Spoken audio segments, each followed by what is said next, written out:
আজ তোমাদের সাথে শেয়ার করব হোটেল লেক ভিউ এর মিনি রিভিউ।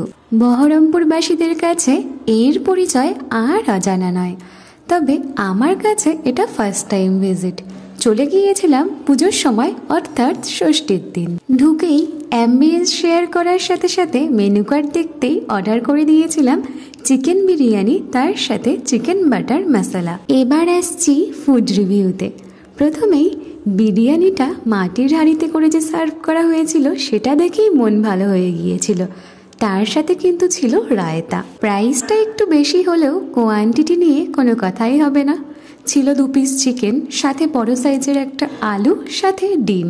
চিকেন বাটার মশলার প্রাইসটা এই মুহূর্তে মনে পড়ছে না ঠিকই, তবে প্রাইস হিসেবে কোয়ান্টিটি কিন্তু একটু হলেও কম ছিল। সেখানে 4 পিস চিকেন দেওয়া হয়েছিল আর টেস্ট বেশ ভালোই ছিল। চলো টাটা, দেখা হচ্ছে নেক্সট ভিডিওতে।